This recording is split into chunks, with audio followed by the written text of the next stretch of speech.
What's up everyone, my name's Natalia. I'm a qualified driving instructor in South Australia and a driver-trained occupational therapist. Today we're going to be diving into the topic of parallel parking. So parallel parking is one of the trickiest skills to master. It just takes time and practice. So if you're a learner driver preparing for your test or just an experienced driver that doesn't ever feel confident doing a parallel park, this video is going to be for you.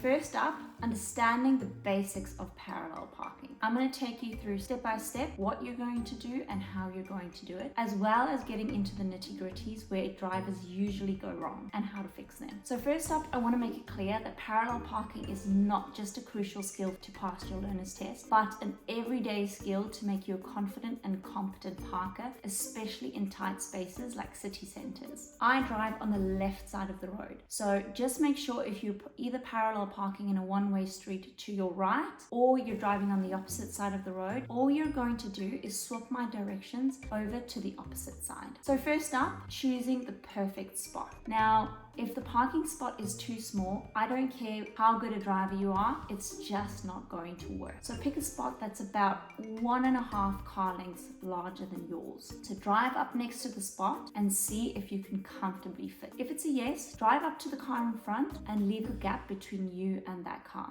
That space is usually about 2 feet, which is about 60 centimeters. You also want to be slightly ahead of the car next to you, because once you start backing up, you're going to lock the wheel once you're lined up with the back of them. Also remember to indicate. You're going to put your car into reverse, check all your mirrors and blind spots. We usually call that a 6-point check, and then look behind you and start reversing. Once your car is lined up with the back of their car, you're going to lock your wheel quickly to the left. Keep backing up until you're about at a 45-degree angle with the curb. Then you're going to quickly straighten your wheel. Don't lock it yet, just straighten and keep backing up. The next thing you're going to look for is for your left mirror to cover their right tail lights. Once that happens, slowly lock towards the right hand side. Now this is a slow lock because you want to make sure that your front bumper doesn't hit the back of their car. Once you're clear of their car, you're going to quickly lock it all the way to the right. Now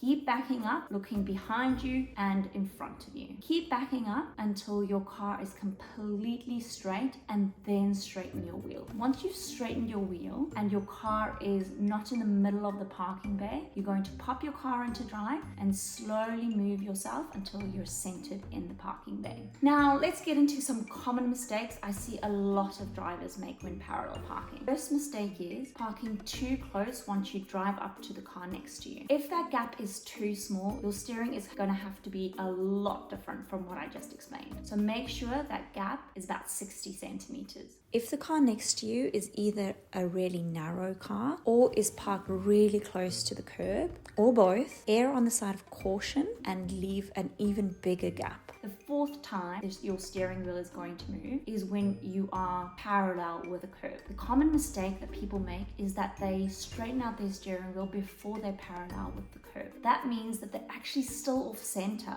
and they're not actually parallel yet. So keep your wheel locked to the right until you're completely parallel, and then straighten your wheel while still moving backwards. This is going to ensure that you're probably not going to need to adjust your car moving forward or backwards again, and therefore getting your car into the bay in one smooth, fluid motion. But if you do end up straightening your wheel before you're straight, you can just drive in a forward motion to make sure that you get parallel with the bay and the curb. Here are a few final tips to make sure that you are an absolute pro with parallel parking. The first one is practice. Each parallel park is going to be completely different to the next depending on the cars around you and how close they're parked to each other. So make sure you put yourself through a couple of different scenarios so that you know how to problem solve in the moment using the tips that I've provided. The second one is ask a friend or a family member to observe and help you, as they might be able to provide some in the moment tips and tricks. Make sure that this person is quite good at parallel parking too. And the last one is to experiment with different types of techniques. Now, I've given you a few of my favorite reference points, but that might not work for you. So make sure to try all different types of techniques until you find the right fit for you. So congratulations, you've just unlocked the secrets to mastering the art of parallel parking. If you found this video helpful, be sure to give it a thumbs up, share your parallel parking tips below, and subscribe to my channel for more driving tips and tutorials.